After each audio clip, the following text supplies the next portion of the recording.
ನಮ್ಮ ಕರ್ಲಮಂಗಲ ಗ್ರಾಮದಲ್ಲಿ ಇವತ್ತು ನನ್ನ ಮತಕ್ಷೇತ್ರ ಇದು ಬರ ಅಧ್ಯಯನ ಅದರ ಬಗ್ಗೆ ಮುಖ್ಯಮಂತ್ರಿಗಳು ಆದೇಶದ ಮೇಲೆ ವರದಿ ಸಲ್ಲಿಸಬೇಕು ಅಂತ ಹೇಳಿದ್ದಾರೆ. ಎಲ್ಲೆಲ್ಲಿ ಬರದ ಸಮಸ್ಯೆ ಇದೆ ಅಲ್ಲೆಲ್ಲ ವಿಸಿಟ್ ಮಾಡಿ ವರದಿ ಸಲ್ಲಿಸಬೇಕು ಅಂತೇಳಿ ಇವತ್ತು ಇಲ್ಲಿ ಬಂದಿದ್ದೀನಿ. ಇಲ್ಲಿ ಪ್ರಮುಖವಾಗಿ ನನ್ನ ಗಮನಕ್ಕೆ ಬಂದಿದ್ದು ಅಂತಂದರೆ ಇಲ್ಲಿ ತೊಗರಿ ಮತ್ತು ಅವರೆಕಾಯಿನ ಅವರೇ ಹಾಕಿದ್ದಾರೆ. ಮಳೆ ಇಲ್ಲದೆ ಇರೋದ್ರಿಂದ ಎರಡೂ ಕೂಡ ನಷ್ಟ ಆಗಿದೆ. 1 ಎಕರೆ ಚಿಲ್ಲರಲ್ಲಿ ಹಾಕಿದ್ದಾರೆ. ಸುಮಾರು ಒಂದು ಕರೆಕ್ಟಾಗಿ ಹೇಳಿ ಖರ್ಚು ಮಾಡಿದ್ದೆ ಅಂತ 30,000 ಖರ್ಚು ಮಾಡ್ಬಿಟ್ಟಿಯಾ? ಆದಾಯನೇ 30,000 ಬರೋದಿಲ್ಲ. ನೀನು ಹೆಂಗೆ ಖರ್ಚು ಮಾಡ್ಬಿಟ್ಟಿಯಾ? ಕಡಲೆ ಅಲ್ಲ, ಇದನ್ನು ಮಾತ್ರ ಹೇಳ್ತಾರೆ ನಾನು ತೊಗರಿ ಮತ್ತು ಇದನ್ನು. ಈಗ ನಮ್ಮಲ್ಲಿ ಏನಾಗಿದೆ ಅಂದರೆ ಇನ್ಶೂರೆನ್ಸು ಕೆಲವು ಭಾಗಕ್ಕೆ ಕೆಲವು ಬೆಳೆಗಳಿಗೆ ಮಾತ್ರ ಫಿಕ್ಸ್ ಮಾಡಿದ್ದಾರೆ. ಈಗ ನಾನು ಅದನ್ನೇ ಹೇಳ್ತಾ ಇದ್ದೀನಿ, ಅಧಿಕಾರಿಗಳಿಗೆ ಒಂದು ರೆಕಮೆಂಡ್ ಮಾಡಿ ಮುಖ್ಯಮಂತ್ರಿಗಳಿಗೆ ಮತ್ತು ಅಗ್ರಿಕಲ್ಚರ್ ಮಿನಿಸ್ಟ್ರಿಗೆ ಫ್ರೀ ಝೋನ್ ಮಾಡಬೇಕು ಇದನ್ನು. ಈಗ ರೈತನಿಗೆ ಫ್ರೀಯಾಗಿ ಬಿಡಬೇಕು, ಎಲ್ಲಿ ಏನು ಹಾಕೊಂತಾರೆ ಅದಕ್ಕೆ ಇನ್ಶೂರೆನ್ಸನ್ನು ಕಟ್ಲಿಕ್ಕೆ ಬಿಡಬೇಕು. ನೀವು ಇಲ್ಲಿ ಬೆಳೆದ್ರೆ ರಾಗಿಗೆ ಮಾತ್ರ ಕೊಡ್ತೀವಿ, ಇಲ್ಲಿ ಬೆಳೆದ್ರೆ ತೊಗರಿಗೆ ಮಾತ್ರ ಕೊಡ್ತೀವಿ ಅಂತಕ್ಕಂಥದ್ದನ್ನು ಅದನ್ನು ನಿಲ್ಲಿಸಬೇಕು. ಇವಾಗ ಮುಖ್ಯಮಂತ್ರಿಗಳಿಗೂ ಮತ್ತು ನಮ್ಮ ಅಗ್ರಿಕಲ್ಚರ್ ಮಿನಿಸ್ಟರ್ ಯಾರು ಆಗ್ತಾರೋ ಅವ್ರ ಮೇಲೆ ಒತ್ತಾಯ ತಂದು ಫ್ರೀ ಝೋನ್ ಮಾಡಲಿಕ್ಕೆ ಹೇಳ್ತೀವಿ ನಮ್ಮ ಭಾಗದಲ್ಲಿ. ಯಾಕಂದರೆ ನಾವು ಇಷ್ಟ ಬಂದಿದ್ದ ಬೆಳೆ ನಾವು ಬೆಳ್ಕೋಬೇಕು, ನಮ್ಮ ಸ್ವಇಚ್ಛೆ ಇರಬೇಕು. ರಾಗಿ ಬೇಕಾದ್ರೆ ರಾಗಿ ಹಾಕೋಬೇಕು, ಕಡಲೆಕಾಯಿ ಬೇಕಂದರೆ ಕಡಲೆ ಹಾಕೋಬೇಕು, ಮತ್ತು ತೊಗರಿ ಮತ್ತು ಅವರೇ ಇದು ಭಾಳ ಸ್ವಲ್ಪ ಕಮರ್ಷಿಯಲ್ ಕ್ರಾಪ್ ರೀತಿಯಲ್ಲಿ ನಮ್ಗೆ ಅನುಕೂಲ ಆಗ್ತದೆ. ಅದರಿಂದ ಯಾವ ಮಾನದಂಡದಲ್ಲಿ ಹಂಗೆ ಮಾಡಿದ್ದಾರೆ ಸರ್ ಅದು ಗೊತ್ತಿಲ್ಲ. ಕೇಂದ್ರ ಸರ್ಕಾರ, ರಾಜ್ಯ ಸರ್ಕಾರ, ನನಗೂ ಕೂಡ ಗೊತ್ತಿಲ್ಲ. ನನಗೆ ಹೊಸದಾಗಿ ವಿಚಾರ ತಿಳಿತು.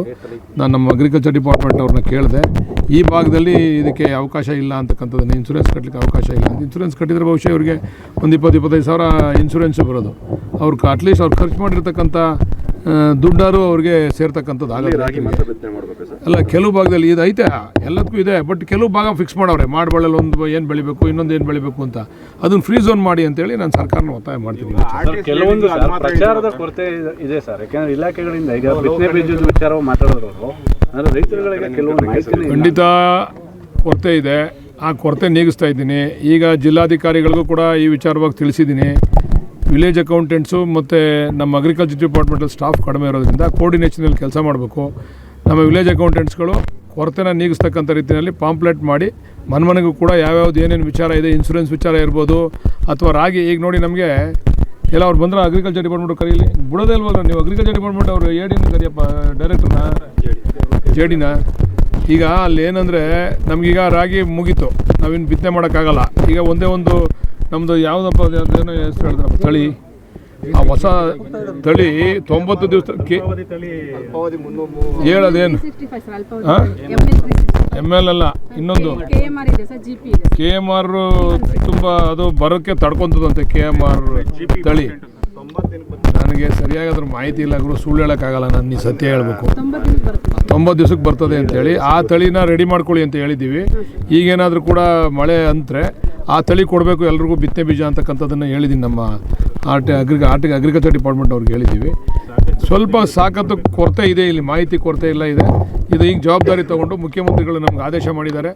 ಇದೆಲ್ಲವನ್ನು ಕೊರತೆಯನ್ನು ನೀಗಿಸಬೇಕು, ನೀವು ಜವಾಬ್ದಾರಿ ತೊಗೋಬೇಕು ರೈತರ ವಿಚಾರದಲ್ಲಿ ಅಂತಕ್ಕಂಥದ್ದನ್ನು ಹೇಳಿದ್ದಾರೆ. ಅದನ್ನು ಇನ್ನು ಮುಂದೆ ಇವತ್ತು ಮೀಟಿಂಗ್ ಇದೆ. ಇವತ್ತು ಜಿಲ್ಲಾಧಿಕಾರಿಗಳ ಕಚೇರಿಯಲ್ಲಿ ಇವತ್ತು ಜಿಲ್ಲಾಧಿಕಾರಿಗಳು ಮತ್ತು CEO ಬರಬೇಕಾಗಿತ್ತು.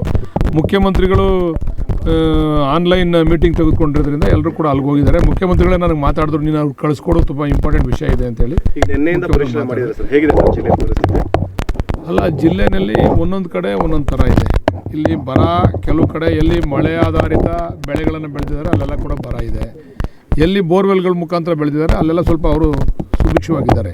ಅದರಿಂದ ಈಗ ನಾವು ವರದಿ ಕೂಡ ಕೇಳಿದ್ದೀವಿ, ಎಲ್ಲೆಲ್ಲಿ ಮಳೆ ಆಧಾರಿತವಾಗಿ ಬೆಳೆಗಳನ್ನ ಬೆಳೆದು ತೊಂದರೆ ಆಗಿದೆ. ಆ ವರದಿ ಮೇಲೆ ಇವತ್ತು ನಾವು ಬರ ಅಂತ ಡಿಕ್ಲೇರ್ ಮಾಡ್ಬೇಕಾದ್ರೆ ಅದು ವೈಜ್ಞಾನಿಕವಾಗಿ ಡಿಕ್ಲೇರ್ ಆಗಬೇಕು. ಸುಮ್ಮನೆ ನಮ್ಮ ಇಷ್ಟ ಬಂದಂಗೆಲ್ಲ ನಾವು ಡಿಕ್ಲೇರ್ ಮಾಡೋಕ್ಕಾಗಲ್ಲ. ಮಳೆ ನಮ್ಗೆ ಎಷ್ಟು % ಬಂದೈತೆ, ಯಾವ ಬೆಳೆ ನಮ್ದು ಹಾಕಿರ್ತಕ್ಕಂಥ ಬೆಳೆ ಯಾವ ರೀತಿ ಫೇಲ್ಯೂರ್ ಆಗೈತೆ, ಇವೆಲ್ಲವನ್ನು ಕೂಡ ಇವೆಲ್ಲ ಆಧಾರವನ್ನು ಇಟ್ಕೊಂಡು ನಾವು ಬರ ಅಂತ ಅದ್ರ ಬಗ್ಗೆ ಚರ್ಚೆ ಮಾಡಿ.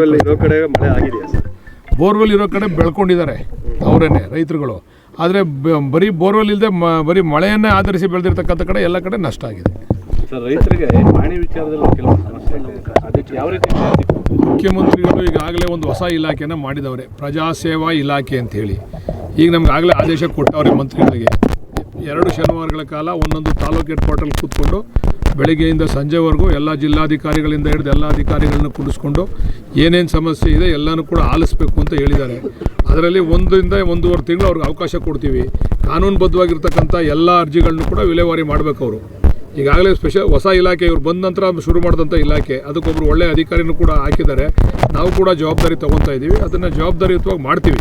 ಒಂದು ನಮ್ಮ ಜಿಲ್ಲೆ, ನಾನು ಬೇರೆದ್ರ ಬಗ್ಗೆ ನಾನು ಮಾತಾಡೋಕೆ ಹೋಗೋದಿಲ್ಲ, ನಮ್ಮ ಜಿಲ್ಲೆ ಮುಖ್ಯಮಂತ್ರಿಗಳ ಜಿಲ್ಲೆ, ಇಲ್ಲಿ ಸಾರ್ವಜನಿಕರಿಗೆ ಯಾವುದೇ ತೊಂದರೆ ಕುಂದು ಕೊರತೆ ಆಗದೇ ಇರತಕ್ಕಂಥ ರೀತಿಯಲ್ಲಿ ನಾವು ಆಡಳಿತವನ್ನು ನಡೆಸ್ತೀವಿ. ಜನಗಳ ಆಶೀರ್ವಾದದಿಂದ.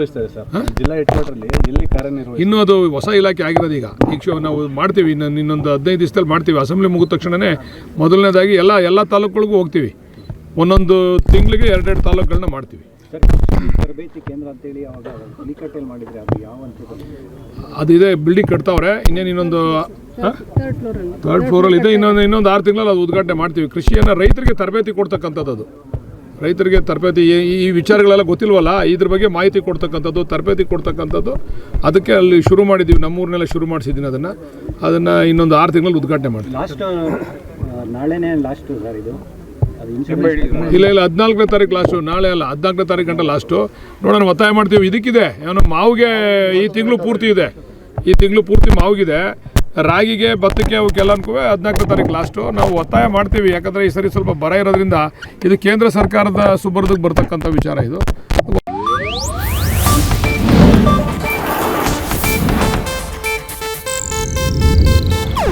ಇದು ಏಷ್ಯಾನೆಟ್ ನ್ಯೂಸ್ ನೆಟ್ವರ್ಕ್ ಪ್ರಸ್ತುತಿ.